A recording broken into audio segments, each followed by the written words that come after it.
guys, and welcome back to the 2023-24 SDPN NHL season previews. And we're now going on to the Tampa Bay Lightning, who took a big step back this last year after back-to-back Stanley Cup final appearances and 2 cups, losing to the first round of the Toronto Maple Leafs. Is this Tampa Bay Lightning team in decline? Could they miss the playoffs in this stacked Atlantic division? What is next for this Lightning team? We're going to be answering all those questions here, previewing every bit of this Bolts roster. But before we get to the preview, let's first talk about today's sponsor in Sports Interaction. Get in on the action to make your bet with Sports Interaction. The MLB season getting closer and closer to a close here. A lot of bets to make. Bet before the game or live and in play with all your favorite teams. Head to sportsinteraction.com/SDPN or download the app to get started. 19 plus. Please play responsibly. Now, as we talked about before, this last year for Tampa was a topsy-turvy ride, only getting 98 points and being a few points from missing the playoffs. I mean, 5-6 points from missing the playoffs for the Bolts is pretty big news for them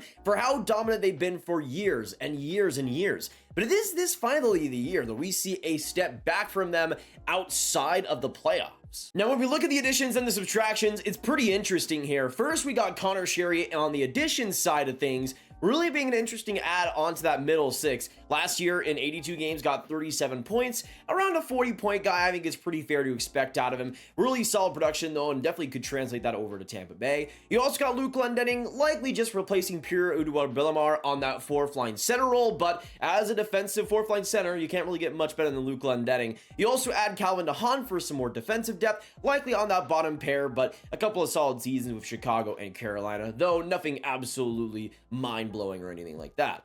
But depth moves that could help them. Now, in terms of the subtractions, you lose Alex Killorn. He signs a huge deal with the Anaheim Ducks, though it's a deal that Tampa likely needed to make. They lose him, but he's turning 34 this September, and they get a little bit younger with Connor Sherry as a replacement. This last year, though, 64 points in 82 games. They're likely not going to be able to replace that type of production this year at least. You also lose Ian Cole, who was also another depth D for them. And then you go into Brian Elliott, who's been serving as Vasilevsky's backup these last couple of seasons. This last year, an .891 save percentage.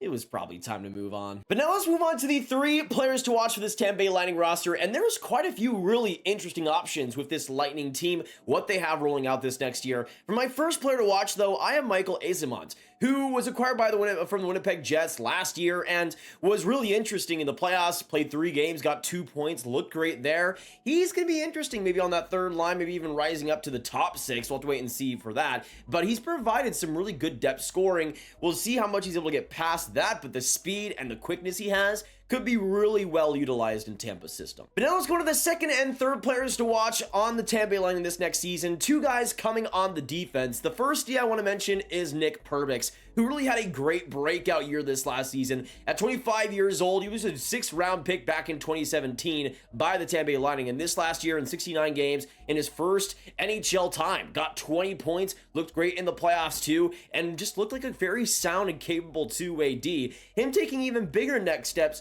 will be instrumental, though, likely on that top 4 at least, could be on that top pairing still, eating a lot of minutes and hopefully doing fantastic in them. Now, on to the third player to watch here, and it might be his partner for the next season, we'll see. Victor Hedman, who is really in a weird spot for me right now. 32 years old, turning 33 this December. He had an unreal season in 2022. Was unbelievable, 85 points in 82 games and 19 points in 23 playoff games. His whole year was insane, and I felt like we kind of saw a little bit of fatigue, especially with Victor Hedman this last year. 49 points in 76 games. Offensively, he was a lot worse. Defensively, it was like he cratered from the earth. It was abysmal to watch, and for Victor Hedman's standard, it was just poor to see. But with some more rest because of the lackluster playoffs, maybe we see Victor Hedman get back to that elite level that we know and love. I still think the talent is there. I still think he's capable of that. I mean, he's Victor Hedman. It's not like he's 42 years old yet. He's still 32. I think there's still a lot in the tank. And if he is back to a Victor Hedman level, that helps Tampa Bay tremendously. But next up, let's go on to the part where we grade the forwards, defense, and goaltending. Y'all, I just absolutely love this part. I can't even lie. It's so much fun every time. Let's start out with the forward group here. And probably one of Tampa's biggest strengths. You look at that top 6, you still have so many deadly weapons, and that bottom 6 is incredible too. Options like Nick Paul, Jeannot, Eyssimont. You got players like Luke Glendening as well that are perfect in their roles. Even if Tampa has lost some depth, this is still one of the best forward groups in the league. I give them a straight A. I mean, it's hard not to. This lineup's still amazing. Now on to the defense. It's a little bit worse considering Victor Hedman's decline, but if he's back to a great level, it makes it a lot better. Still though, Calvin Hahn and Zach Bogosian is a fine bottom pair. I mean, they are bottom pair defensemen at best, but we'll see how much that middle pair is able to doubt with Sergachev and Chernak there. Overall, very solid defense, and it gets the job done. B+ for me. If Hedman's back at a great level, that makes it much better too. Now going on the goaltending, and we all knew Andrei Vasilevskiy was going to be the starter and is still one of the best goaltenders in the league, but because of Brian Elliott leaving, now their backup is Jonas Johansson, who has gone to like 15 different teams in 2 years.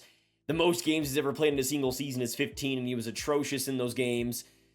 He was good in the AHL last year, so that's a good bonus, but I am still in wait-and-see mode with Jonas Johansson to see if he'll actually be backup quality. That definitely brings down the tandem, but Andrei Vasilevskiy is still Andrei Vasilevskiy. I'm still going to give it a straight A. To me, though, when we look at this Tampa roster and what they have to deal with this next year with how close that Atlantic division is, the biggest thing that I think might worry them is that lack of depth. Does how many losses they've had these past couple of years come back to bite them? With players like Killorn being gone, is that a huge loss for them on that middle six? We'll have to wait and see for that. I still do like that bottom six in Tampa, but the defensive depth is a little bit lackluster to me. The goaltending depth of Jonas Johansson is a little bit worrying unless we see Hugo Aniefeld maybe going in that spot immediately. We'll have to wait and see for that. To me, with Tampa, they've lost a lot of extra change, and we'll see if they'll still be able to pay for that playoff spot in the end without that chunk of change, without that loose change in the pocket. For Tampa Bay, though, they still have amazing star power. They still got great coaching. They still got great systems there, and I still do think they'll make the playoffs. They're one of those teams that I don't want to bet against them until they actually do miss the playoffs. With Tampa Bay, though, I see them being around that 95 to 98 point range in the Atlantic. Fourth in the Atlantic, most likely, being a wild card team, which I know is a hot take, but I see Tampa Bay taking a slight step back again. Nothing all too crazy, maybe just by a point or two, but starting to show some more wear and tear. But they'll still make the playoffs, and that's what's most important for this Tampa core. Let us know down below, though, if Detroit, Ottawa, Buffalo, teams like Florida as well, Boston, Toronto, are the Tampa Bay Lightning still a playoff team with what they're rolling right now in that forward, that defense, that goaltending group? Is the Tampa Bay Lightning still a playoff team right now? I want to know all your thoughts down below. Of course, hit that like button, subscribe, hit that notification bell if you haven't already for all of the breakdowns as they come up. 32 teams in 32 days, and next up is the Toronto Maple Leafs. We will see you there for that one. Thank you so much for all the support, y'all, and I'll see you in the next one. Goodbye.